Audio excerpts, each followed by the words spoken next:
What's up, everyone? Welcome to another episode of Variant Live. Last week we didn't have an episode because it was Memorial Day. We actually forgot it was Memorial Day, so yeah.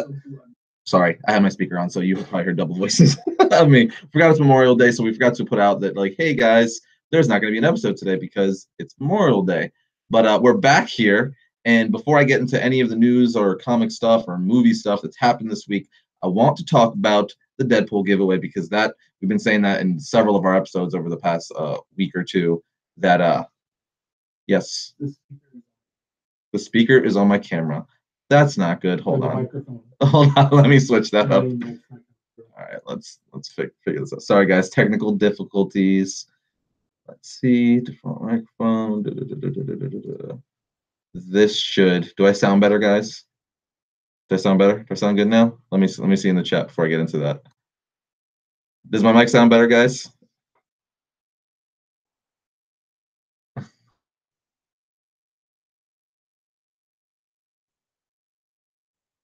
First time. Yes, I'm assuming. Okay, someone's saying yes that my mic sounds better. Okay, there we are. Good. Yeah. So I guess I was using my the mic. My computer was picking up the mic that was on my wow, brain fart, my web camera. There we go. I'm like staring. I'm like, what is that thing called? Right, it's web camera. So now I switched it. So hopefully my audio sounds better. Oh, not much. Some people are saying not much. Let's ask Tim. Tim, how's my audio sound? Does my audio sound good? Can you hear it in there? Or is it delayed? It's the same. It's the same still? Yeah, we'll just have to fix it. I don't think we can fix it out. I mean, it'll be too late. It'll already be recorded. I mean, you can hear you. You can hear you fine. Here, let's see. I changed both of them. Sorry, guys. This is throwing off my flow.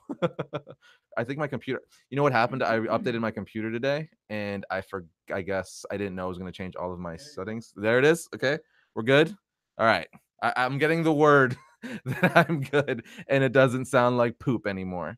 So now that I'm a minute or two in the the technical difficulties are out of the way, let's get back to what I was gonna say before. Okay. So before I get into any of the comic book news or any of that stuff that I talk about every Monday on Variant Life, we have to announce the winners for the Deadpool giveaway. We have to announce the winners for the Deadpool giveaway. Some of you may or may not know, but a week ago, last Saturday, actually, we teamed up with the lovely people over at Spencer's to give away some Deadpool swag. We're giving away some hats, some wallets, some T-shirts, and $25 gift cards. There's going to be 3 winners. Actually, there is 3 winners. We already picked them, and we're going to announce them right now. I don't know, obviously, if the 3 winners are currently watching. If you are, more power to you. If you're not, we will contact you after this and give you all the details and where to go from here. But the first winner is for the Deadpool giveaway. Instagram name is Biscamp, and that would be Dylan Biscamp. He is the first winner. The second winner is Justin Covarrubias. I probably butchered your last name. I'm very, very sorry, but your Instagram name is MunchC7. So yeah, nailed it. Yeah, MunchC7 is your Instagram name. And then the third and final winner is Javin Diggs. Instagram name JDiggs 327. So those are the 3 winners. You guys, if you're not watching, obviously you'll be contacted very soon, and then Spencer's will send you out your prizes, your $25 gift cards, your shirt, your hats, all that fun stuff, the Deadpool swag. But for those of you who don't win, don't worry. We're going to be doing giveaways. We're going to try to do them more regularly. We want to start doing at least one a month. So hopefully we'll get to the point where we can do at least one a month for you guys, where we do different things. It's not always going to be stuff from Spencer's. Maybe we're giving away collectibles or variant T-shirts or, anything we find, graphic novels, anything that we think you guys would enjoy. So hopefully we can start getting on a nice pace and do giveaways once a month, because it's awesome giving you guys stuff. It's fun, and who doesn't like free stuff? But with that out of the way, as I was trying to say at the beginning before we had technical difficulties, is sorry we missed last week's episode, and that all our recent episodes have been a bit late. So basically what happened is, like what I was trying to say before my mic was not working properly, is last Monday was Memorial Day. So there was that. So that kind of threw things off. And then that Thursday, I had to help my parents move. So I didn't come into the office that day to the studio. So that kind of threw like all the episodes behind, and things are running late because of that. So Yeah, having only a 3-day work week pretty much put us behind. But now we're trying to get back on track, and hopefully by the end of this week, everything will be pretty much back to normal. I mean, we're doing Variant Live today, so I guess it's back to normal. But yeah, with that out of the way, all that stuff, let's get into some comic book news. The first thing I want to talk about is Justice League No Justice. For those of you who don't know, you've clicked on this video, so you've seen it probably on the channel. It was the episode we uploaded yesterday evening. We actually did a full recap of that. So it's a 4-issue miniseries. And if you don't want it spoiled for you, then I'd say read it first and then, come back if you just want to hear my version of it. Or if you just want to, the cliff notes, watch the video. Anyway, I wanted to talk about it briefly, even though we already did a video on it, just to kind of give you my off the cuff thoughts. So yeah, I really enjoyed the series. I thought it was a solid series, but my only thing with it is I felt like it was pretty much just one of those things where it's a setup for the new books that are coming out, kind of not necessarily a money grab per se, where it's like, read this because then you'll know what's happening in the 3 new Justice League books that are coming out. It was clearly a setup, but it wasn't like I thought it was going to be something bigger than it was. So that was my only gripe. With that said, though, it was very good. It was a nice clean series. It was cohesive because it was 3 writers. I say cohesive because there was 3 writers on it. So you had Scott Snyder, Josh Williamson, and James Tinian who were writing it. So usually when you have multiple writers on a series, especially that's coming out once a week for a month, things can get a little conjumbled where it's too many cooks in the kitchen, but it wasn't like that with this. I mean, which is not really shocking because all 3 of those guys are fantastic writers and they work together all the time. So they're probably like, work in unison very well anyway. As Scott Snyder's doing the main Justice League book, then Josh Williamson is doing Justice League Odyssey, and James Tinian is doing Justice League Dark. So I mean, they all are working together, have to work together for the grand scheme of things anyway. When at the end of this, because I can only imagine at the end of these 3 books, at some point they're going to intertwine for another, like everyone's saying, like a crisis event, where this book was kind of crisis. I mean, it is crisis level scale because you're talking about,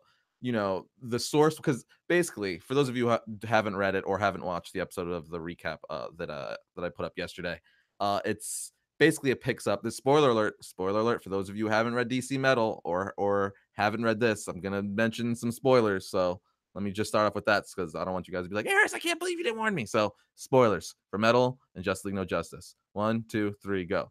So at the end of Dark Knight's Metal, the source wall is broken open, right?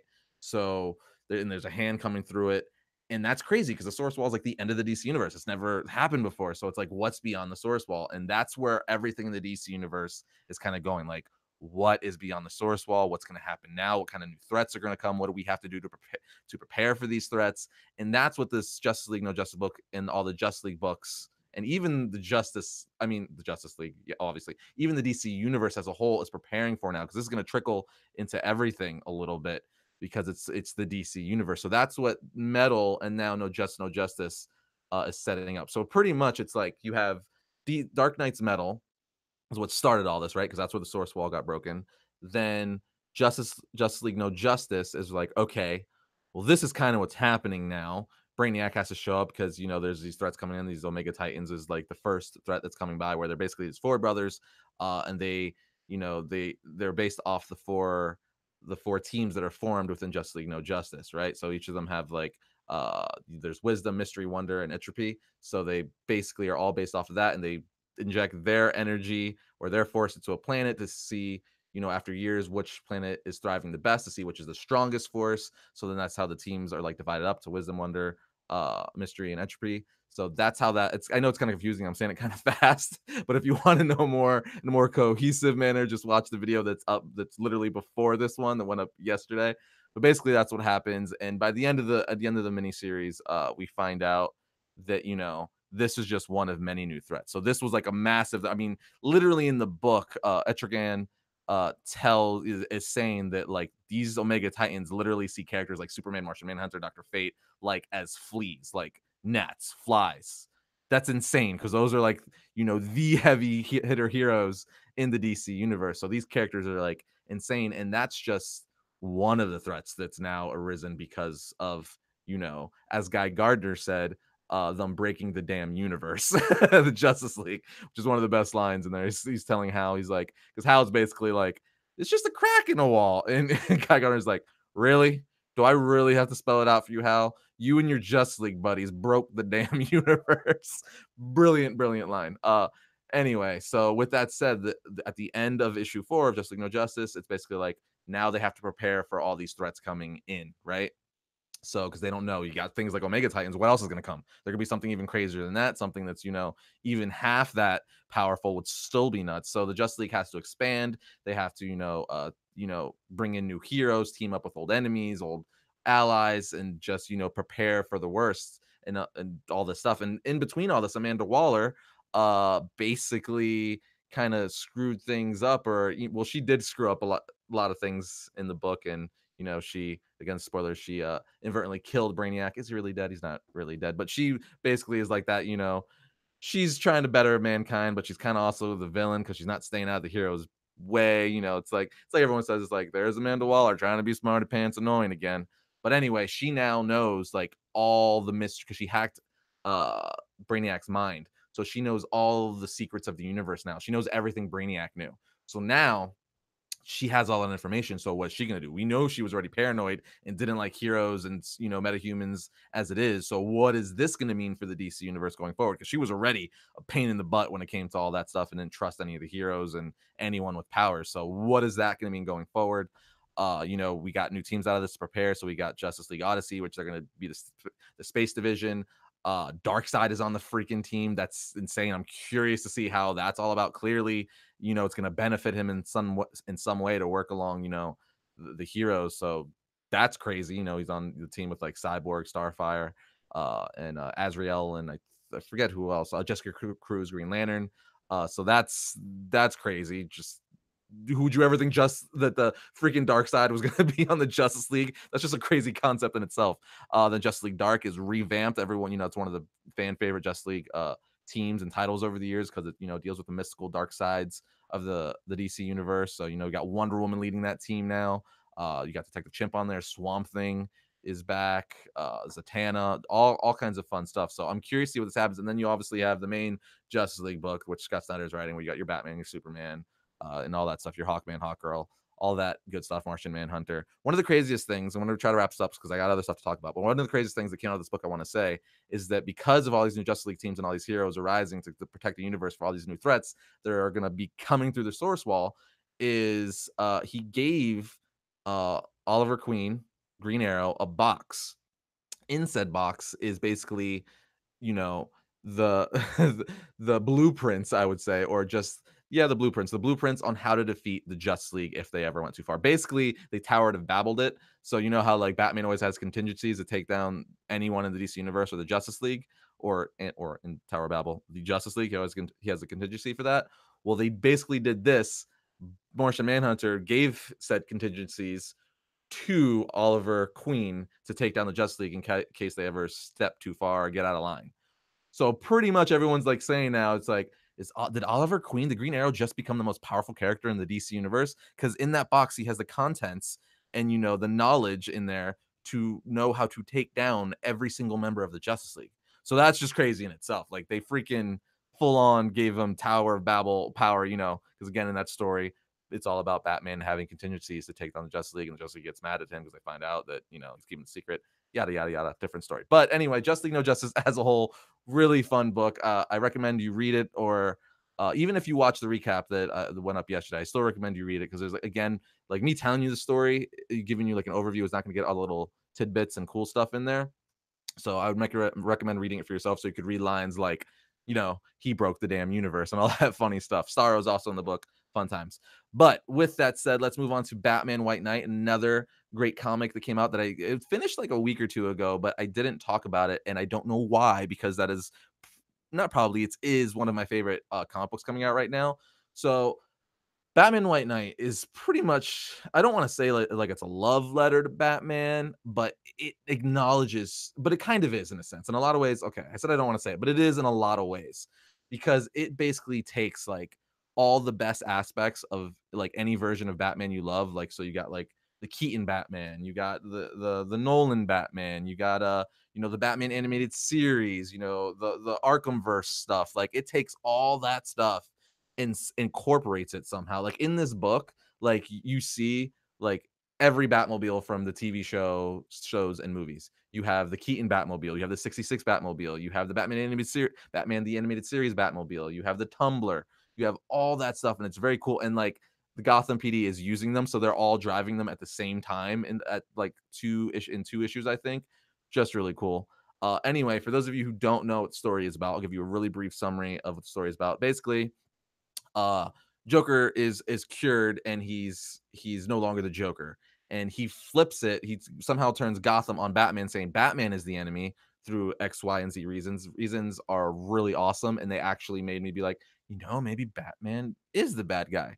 It's a very dialogue heavy comic, especially the first several issues, but because it needed to be, and it was awesome. It really got into the psyche of like Batman and the Joker and their relationship, and it was great. So they explained that, like how Batman could be perceived as the villain, and then the Joker is like the White Knight. Obviously, by the end of the book, Batman figures it out and stuff. But it's as for issue 8, it's really crazy. Now this is going to be spoiler territory because I want to talk about issue 8 a bit, because I've talked about the first several issues in the series, but I want to talk about the finale. Hence me putting Batman White Knight conclusion in the title of this video. So issue 8 ends where basically at this point, like you have Neo Joker. So yeah, there's first of all, there's 2 Harley Quinns in the book. You got the normal original Harley Quinn, we find out, and then you have the Neo Joker, who was the second Harley Quinn. There's a cool twist with that in the middle. I'm assuming if you're still listening, you already know what I'm talking about, because why would you want me to spoil it for you otherwise? I mean, some people don't care, so whatever.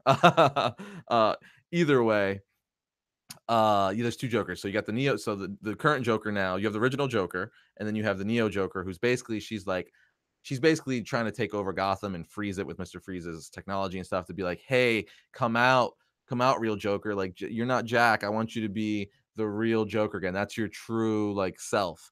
So basically it doesn't work. That happens. So you have these awesome sequences with like, Clayface, Mr. Freeze, I believe is Mad Hatter in there. You got Two Face in there. Freaking Roxy Rocket is in there, which is like awesome. It's Batman the Animated Series, all that stuff. So you have like all these little throwback villains and just classic villains in this epic fight.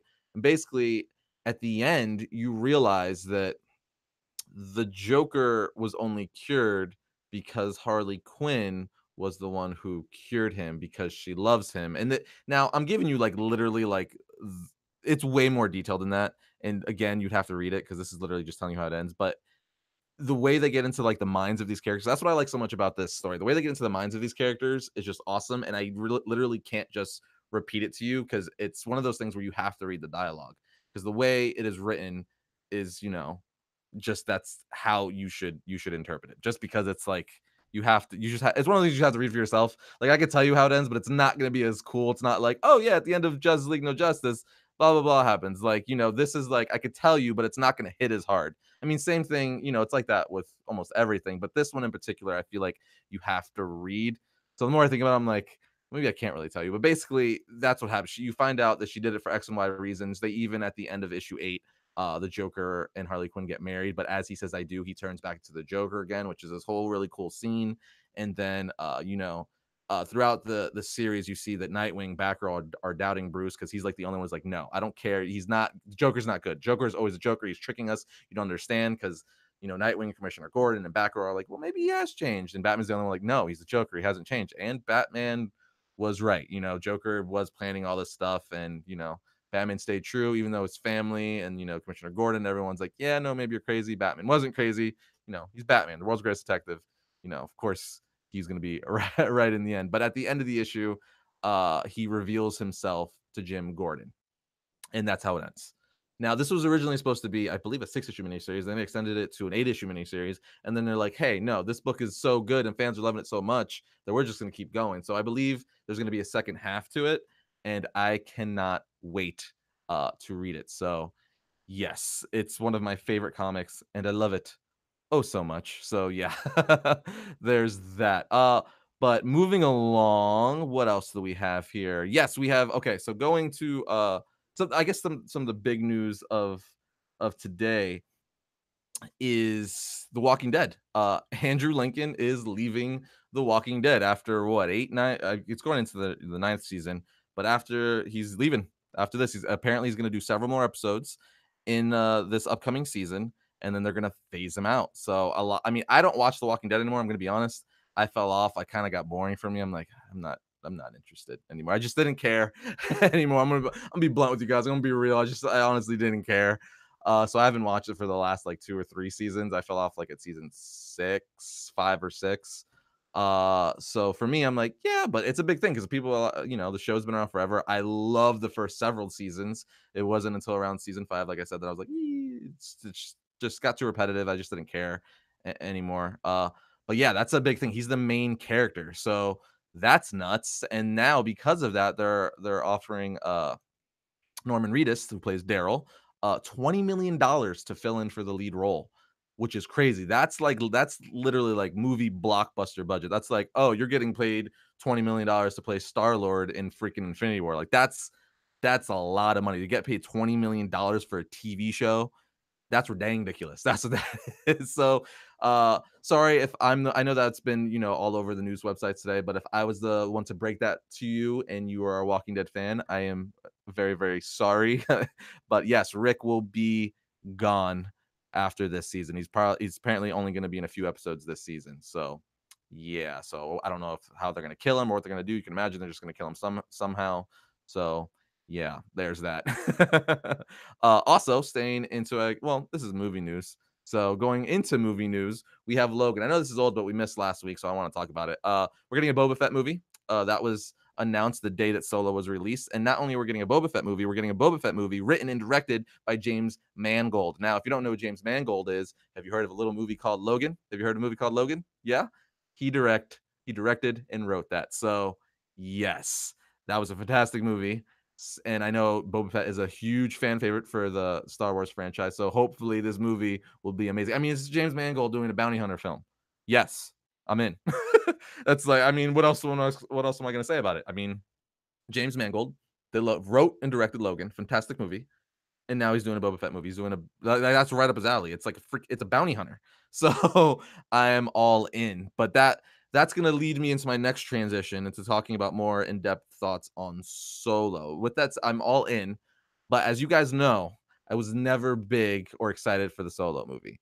And then, when I saw the Solo movie, if you watch my review for it, I was like, yeah, it was good. It was good. It's like, I didn't think it was amazing, but it wasn't terrible. I was just like, yeah, it was good. It was all right. It's a good movie. I was like, there was nothing spectacular, but I personally don't think you can call it a terrible movie, but I also don't think you can call it an amazing movie. I think Disney played it very, very safe. And, because of the backlash they got from A Last Jedi, with all the changes they made, people are saying, they're adding all that SJW stuff in it and just, not honoring the legacy characters.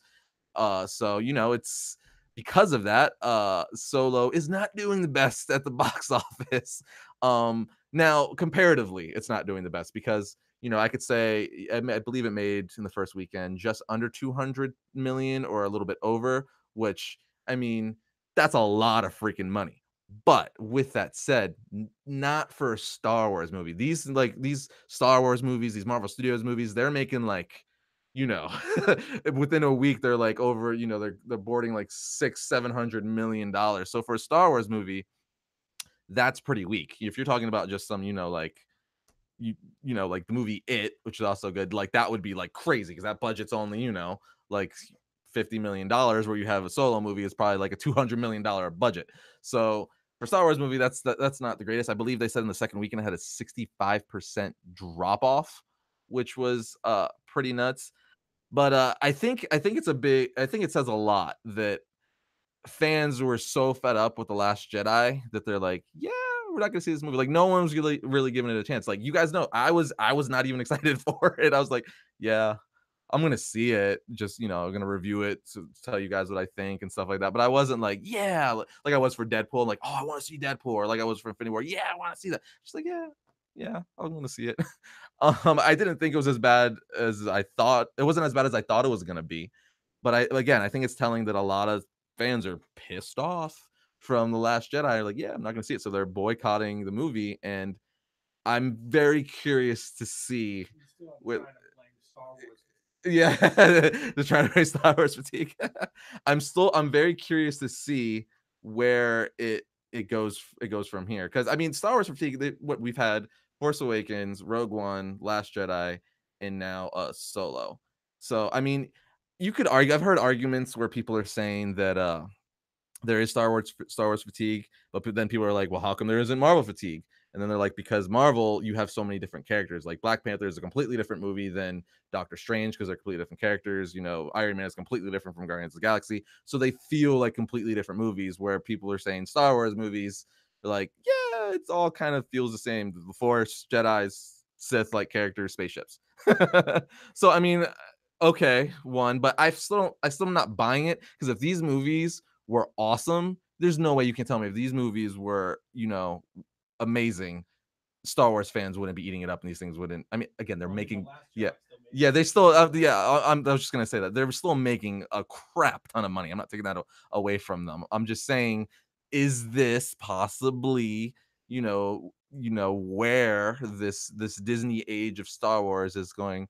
Whew, I don't know. I don't, because I'm gonna be honest. I am excited for Episode 9. I do want to see it, just because. I mean, I know The Last Jedi wasn't the best, but it's just I want to see how the trilogy ends. Like I'm just curious. And I'm one of those people where I'm kind of in the middle. I don't hate this new trilogy as much as other people, but I also don't absolutely love it. I did really enjoy the Force Awakens still to this day. Force Awakens still to this day, and a lot of people are like, "You mean a rehash of the New Hope?" Yeah, but I didn't mind it. I thought it was a love letter. I think we kind of needed it. Just kind of be like, "Yes, this is all the things you loved about Star Wars." Last Jedi, people didn't like it. I'll give you that. Obviously, Rogue One I thought was really solid, and Solo I thought was just good. So I mean, I'm very curious to see what happens next with Episode 9, because I think that'll be telling of where things, because that's not like one of these new spin-off movies. That's an episode movie. That's Episode 9. So if that doesn't do as good as projected, then I feel from there might be some issues going forward. So yeah, Kathleen Kennedy might not be in well, might be in hot water, maybe, I don't know, a little bit, yeah. So yeah, so here's hoping they do better. That's what I'm gonna say. Let's just hope they do better, because I think, if they make better choices and are, stay more true to legacy characters like, this Solo and Luke, because Luke was, for me, and I know a lot of people, my biggest gripe with The Last Jedi. Now, initially when I saw it, I will say I was like, yeah, I didn't mind it that much. But then the more I thought of it, when you sit on things for days, I'm like, no, no. And then especially like the whole throwing the lightsaber, I'm like, no. Like I know it's supposed to be funny. I'm like, no, though. It's like you're not gonna throw.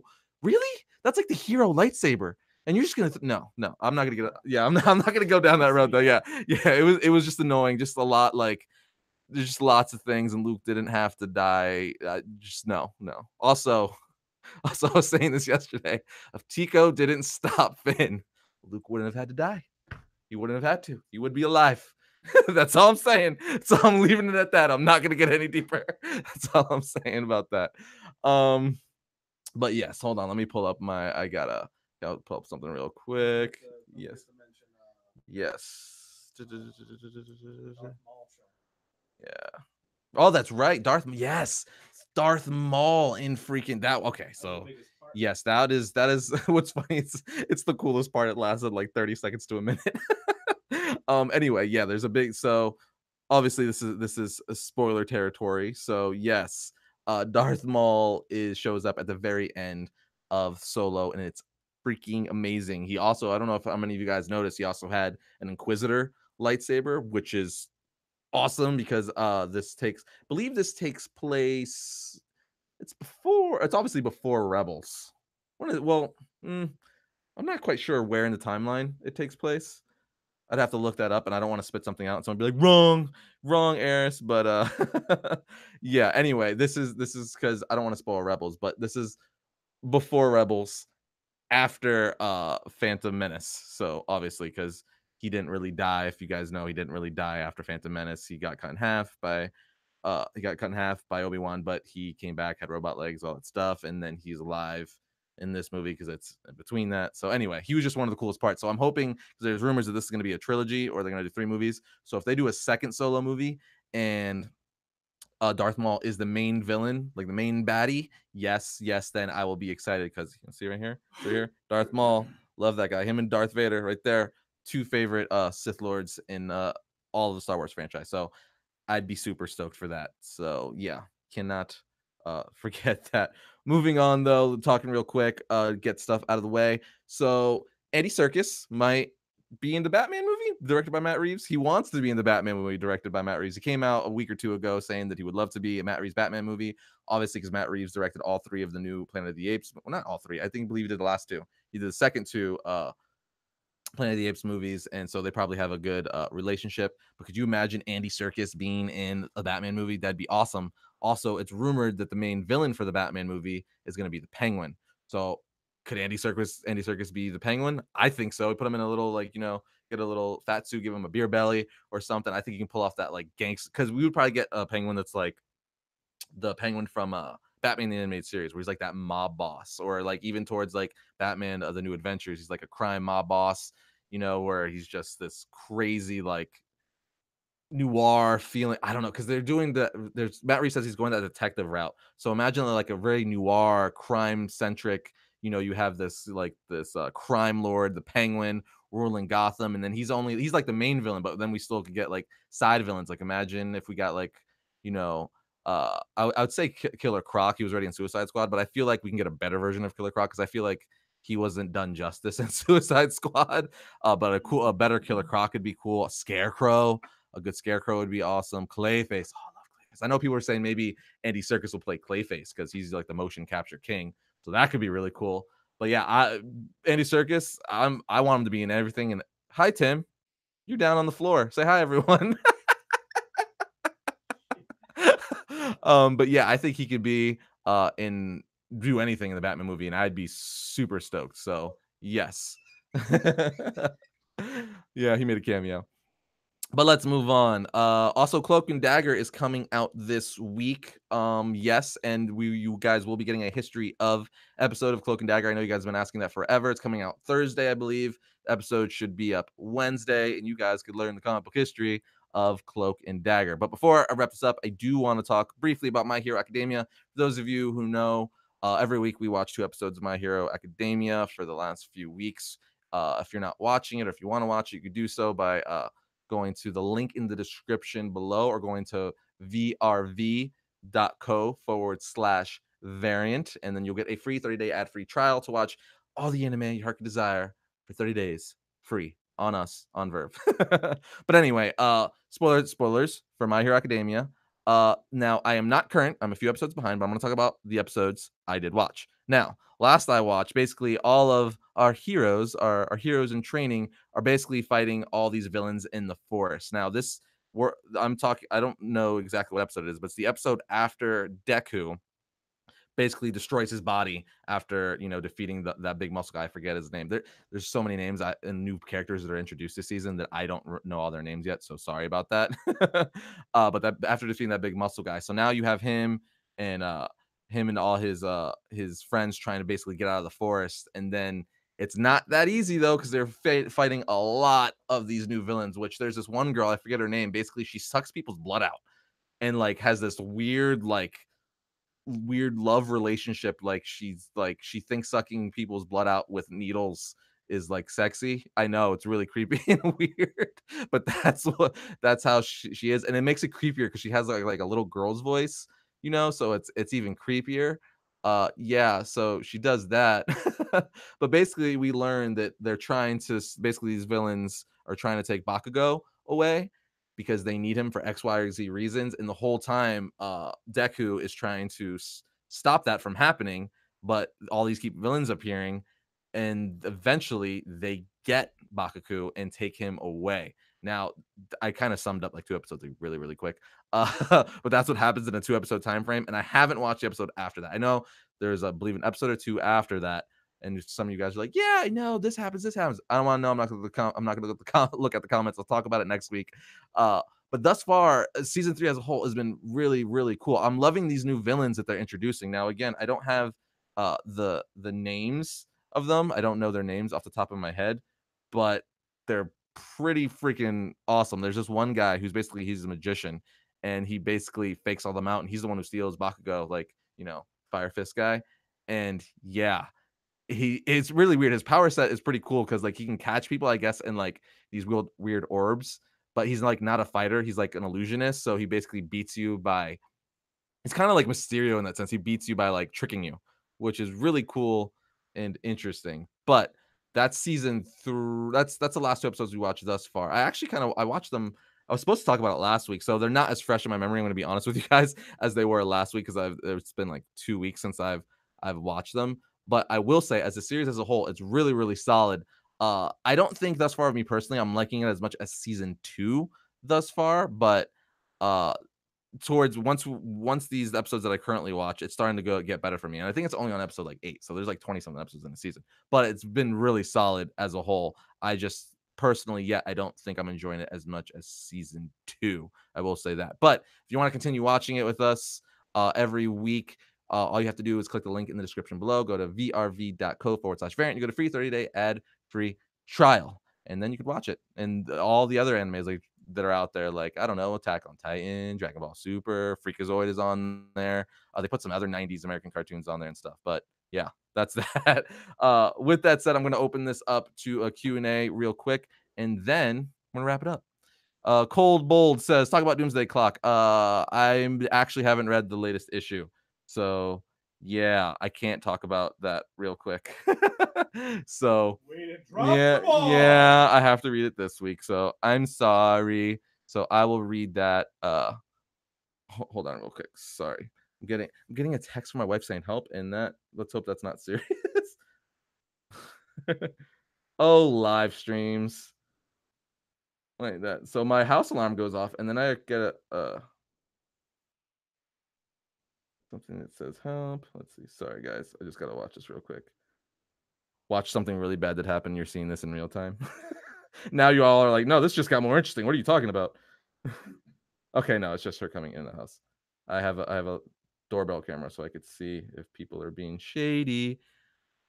Okay. All right. I just needed to know that my wife was alive because she's home alone with my 1-year-old. So, okay, now with that out of the way.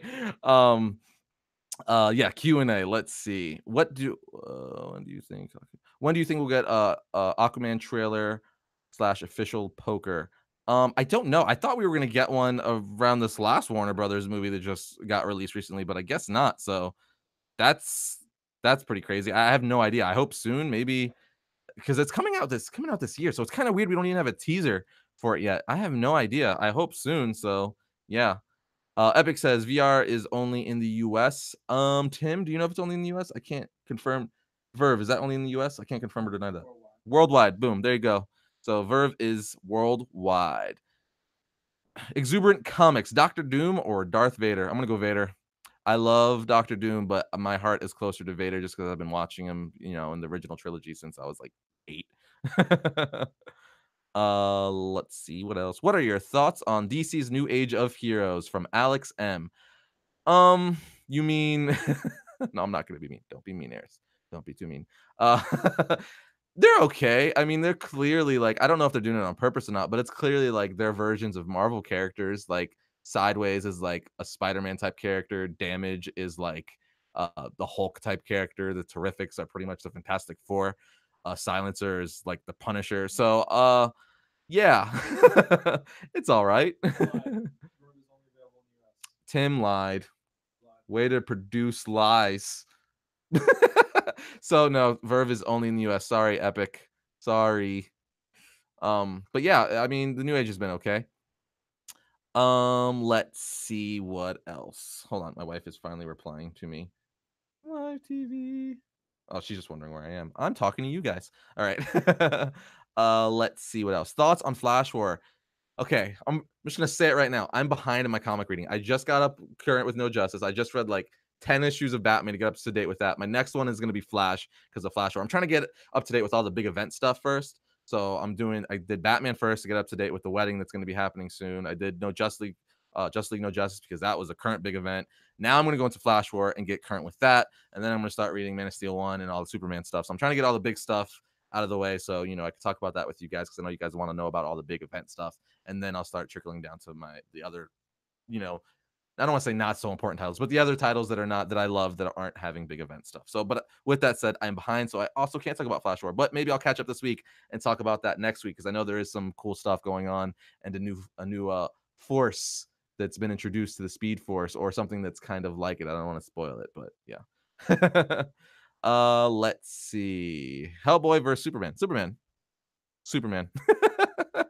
And I'm not going to give any reasoning for it. If you want to know my thoughts on that, go to is Superman the most powerful superhero video. Just type that variant is Superman the most powerful superhero, and you'll hear my thoughts.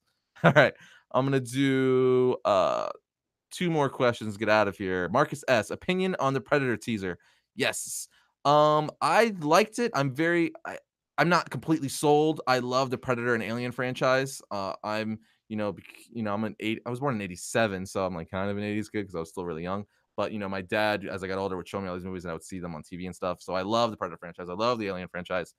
It looks pretty cool. I mean, I think I need to see more of it. I hope it's good. I love the original Predator movie. Love the Alien movies. Alien Covenant was really good.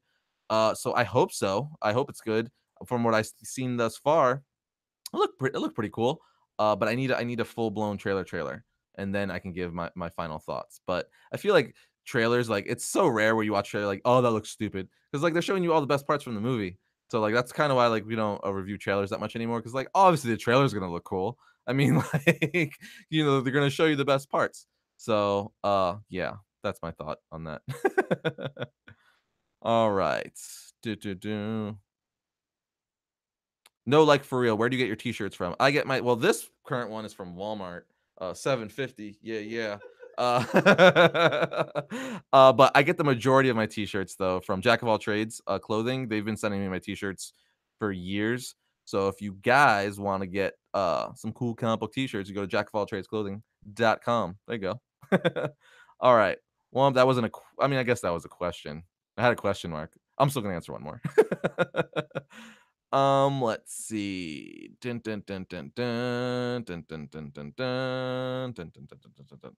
Thoughts on the new Swamp Thing show? I am super excited. Now, if you guys know that we have had a live action Swamp Thing before, I believe we had the Swamp Thing movie, and I think he actually had a TV series as well. It kind of blurs with me with the movie, but I believe he had a short-lived TV show and then the movie. And I used to rent them from Blockbuster. You guys remember when you have to go to video stores and rent movies? I know the younger kids or people here probably don't, but if you're born in the 90s or 80s, you know what I'm talking about. Blockbuster, Hollywood Video, all that stuff. So I used to rent that and watch it all the time. That and the Captain America movie.